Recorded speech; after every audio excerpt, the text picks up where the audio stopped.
About how to report the crime of sexual assault. About every 3 minutes, someone in this country is sexually assaulted, and many of those attacks go unreported. But now some survivors are finding the strength to begin a search for justice on their own terms using high-tech tools.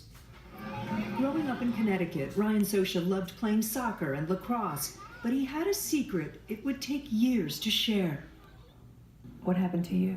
So I was essentially sexually abused by one of my best friend's older brothers when I was in elementary school. Like so many abuse survivors, Ryan kept quiet. And when I brought this up years later with my friend, the response I got was my brother would never do that to anyone. So I ultimately, buried it. It's all too common. Survivors afraid of being shamed or not believed at all. But years later, when Ryan found out a group of his friends had also been abused, he decided to do something. He created an app called JDoe. It lets survivors post anonymous reports and links them to lawyers so they can pursue civil litigation. It also matches reports against the same alleged offender. Each one of these circles represents a cluster of reports. It's funded in part by lawyers who pay $1,000 or more per year to sign up and take on cases.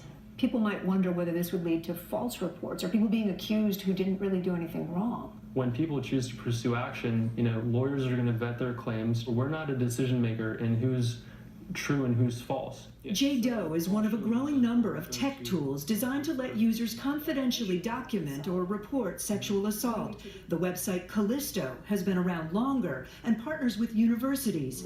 Survivor Jess Ladd created the nonprofit in 2015. Being able to go to an anonymous website at the time and place that's best for you, that won't judge you, that will believe you, that will just give you information about what to do. Now in use at 13 universities, Callisto lets users save a time-stamped report or actually send that report to the school's Title IX office, which leads investigations into campus assaults. Callisto's database also recognizes multiple reports against one person.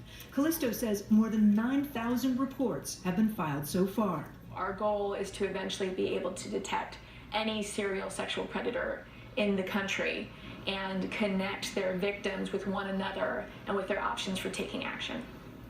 Both companies say they encrypt the data entered by someone reporting an assault to protect their privacy, and the person making the allegation has control over who sees their information.